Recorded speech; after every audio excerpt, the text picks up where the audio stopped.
और हमारे रस ग्रंथों में व्याप्त है। अगर गुरु के वचनों में विश्वास हो तो बिना नाम के भी कल्याण हो जाता है, ऐसे साधारण बोल देने पर। एक सीधा साधा गांव का भगत कभी कथा नहीं सुनता था, गाय चराता था गांव की।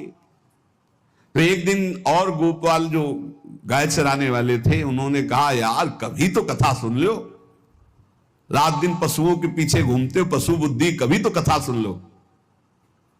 तो एक दिन सोचा दोपहर के भोजन गांव में पाएंगे जाके अपने घर में, और कथा हो रही वहीं से निकल लेंगे, जो सुन लेंगे तो सुन लेंगे। खड़े खड़े वहां चर्चा चल रही थी, जिसने मनुष्य जन्म लेकर के गुरु मंत्र नहीं लिया और नाम जब भगवान का नहीं किया, उसका जीवन मुर्दा, व्यर्थ जीवन। चला गया सुन के, और बार बार वही दिमाग में कि पंडित जी कह रहे थे गुरु मंत्र नहीं लिया और नाम जप नहीं किया तो मुर्दा जीवन। जिन हरि भगत हृदय नहीं आनी, जीवित सौ समानते प्राणी। दूसरे दिन फिर गया, कहा पंडित जी आपने कल कथा में कहा था गुरु मंत्र ले लेना चाहिए, नहीं तो जीवन मुर्दा हो जाता है, बेकार जीवन रहता है। तो देव गुरु मंत्र आप, और तो हम किसी को जानते नहीं। तो देखा फटा पुराना कपड़ा, डंडा लिए एक चरवाहा। उनका ऐसे थोड़ी कि तुरंत गुरु मंत्र दे दिया जाता है, आखिरी दिन कथा के मिलना फिर दे देंगे, टाल दिया। अब वो आखिरी दिन कथा के तो दिन चढ़ावा चढ़ रहा था, तो पंडित जी ने कहा जब चलें तब ले लेना गुरु मंत्र, टाल दिया। अब वो जब आखिरी दिन के बाद हो, तो उस समय घोड़े पे बैठ सब सामान लाद के पंडित जी चलते थे, वो तो सब सामान लाद के चलने लगे हो। तो पीछे पंडित जी आप जो कह रहे थे कि गुरु मंत्र देंगे, आप गुरु मंत्र दे दीजिए। पंडित जी रबड़ी पवाई गई थी, घोड़े से उतरे, घोड़ा एक भगत के यहां खड़ा किया और लोटा लिया और भागे, क्योंकि सोच लगी थी। अब वो भगत किसान आदमी, गांव का गंवार आदमी पीछे लगे, पंडित जी अरे गुरु मंत्र दे दो, कितने दिन से टहला रहे हो आप। अरे उनका यार मतलब सोच का पैसा, तू गुरु मंत्र की बात कर। अब वो पीछे लगा कि अब हम नहीं जाने वाले, आपने सब सामान लाद ली थी, भगवान की कृपा कहो कि आपको सोच लगी आई, नहीं तो आप हमको तो गुरु मंत्र ही नहीं देते, हम आपको नाम पर विश्वास की बात। पंडित जी तो दात गपोचन, जय गुरुदेव की जय गुरु, वो दबकाए है दात गपोचन, मतलब एकदम मूर्ख आदमी, तो सोच। तो वो प्रणाम कर लिया, जय गुरुदेव, धत गपोचन धत गपोचन। जपना न राधा न कृष्ण न राम न हरि। घर आया, बोले आज से गाय चराना बंद। बोले क्यों? बोले गुरु मंत्र मिल गया, अब हम भजन करेंगे, हमारा जीवन मुर्दा नहीं रहेगा, अब जीवन सार्थक रहेगा। और मेहनत करने वाला आदमी, गाय चराने वाला आदमी, अब शुरू हो गया बैठ के धत गपोचन धत गपोचन। अब इसमें ना कोई भगवान नाम है, ना कोई मंत्र है, ना प्रणव है, ना नमो नमः, कुछ नहीं। गांव के लोग, घर के लोग बोले कि यार 50 गाय चराता था, पता नहीं कौन सा हम लोगों का पाप उदय हुआ कि कह दिया कि कथा सुन लेना। अब वो गाय चराना भी छोड़ दिया, गपोचन शुरू हो गया। अब उसकी ऐसी लगन लगी, सहज सरल भोले जो होते हैं ना, हरिवंश महाप्रभु कह रहे हैं, मुनि मन ध्यान धरत नहीं पावत, करत विनोद संग बालक भट, दास अनन्य भजन रस कारण, जैसे हित हरिवंश प्रगट लीलान।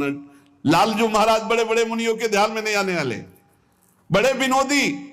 रुक्मिणी जी से कहा तैयार हो, भगत के दर्शन करने चलना है।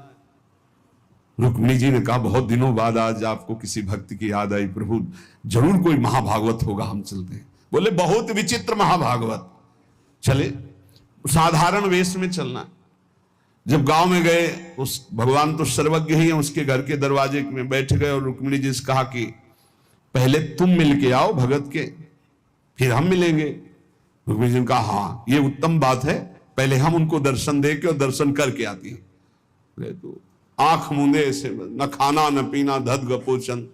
रुक्मिणी जी ने कहा ये कौन सा नाम भगवान का, न विष्णु शास्त्र नाम में है, न गोपाल शास्त्र नाम में है, और कहीं हमने पढ़ा नहीं, ये कौन सा भजन कर रहा है।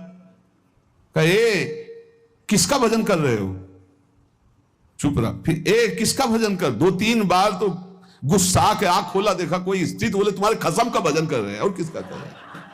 वो रुक्मिणी जी आ गई, बोले बहुत जानकार भगत है। प्रभु द्वारिकाधीश से कहा बहुत जानकार भगत है। बोले क्यों? बोले हमने कहा कि किसका भजन कर रहे हो, देखो हम इतना छुप के गई थी लेकिन वो पहचान गए, वो कह रहे तुम्हारे खसम का भजन कर रहे थे। अब भगवान ने कहा हाँ तभी तो हम आए भगत जोड़कर। बोले प्रभु आप दर्शन बाद में करना, जाके पहले हमारा प्रश्न बता, प्रश्न का उत्तर दे दो कि आपके विष्णु सहस्त्र नाम, गोपाल सहस्त्र नाम, बहुत से नाम हैं, ये नाम तो हमने कभी नहीं सुना। भगवान ने कहा ये नाम हमको तो बहुत प्यारा है। बोले आपको कब, मतलब ये कब कैसे नाम रखा गया? बोले बहुत प्यारा है, हमारा ब्रज का रखा हुआ नाम है, ब्रज में मैया ने रखा था। कैसे रखा था? बोले एक दिन मैं माखन चोरी कर रहा था, सखा के कांधे पर खड़ा हुआ, ऊपर माट में हाथ डालकर मक्खन पूरा ऐसे खाता जाता, सखा को पवाता जाता। इतने में मैया और गोपी जन आ गई। एक कन्हैया ये क्या कर रहा है? अब हमने देखा कि फंस गए। हमने कहा कि मैया हमें बहुत भूख लगी थी और देखा कि इसमें चींटी चढ़ी हुई है, तो हम चींटी निकाल रहे थे। तो बोले चींटी कैसे निकाल रहे थे? यहां पूरा हाथ सना हुआ है तुम्हारा चींटी।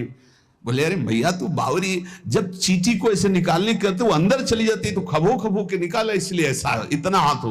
बोले यहां मुंह में भी जब तुम्हारे मक्खन लगा, एक मक्खी बार बार उड़ रही थी तो हम ऐसे मारा तो पूरा मुंह में मक्खन लगा। मैया ने कहा धत गपोचन। बोले ये उस समय का नाम रखा हुआ है, मेरा बाल गोविंद में जब मैया ने रखा था मक्खन चोरी के समय उस। अब आप विचार करके देखो, भगवान का साक्षात्कार गुरु वचनों पर विश्वास होने पर साधारण शब्द बोला तो भगवान तो सर्वलोक महेश्वर सर्वज्ञ, उनके सब जैसे हर अक्षर में आ विराजमान है, का खा गा घा आ ऐसे ही सब अक्षरों में ब्रह्म विराजमान है। फिर राधा नाम तो स्वयं हरि जपते हैं और राधा नाम तो परम प्रेममय है और बड़ा गुही है। विश्वास करके जब वो धदगपोचंद जपा तो रुक्मिणी और द्वारिकाधीश भगवान दर्शन देने आ गए, और तुम विश्वास करके राधा राधा जपोगे तुम्हें नहीं प्राप्त हो जाएगा? अरे यही राधा स्वयं भगवान हरि जपते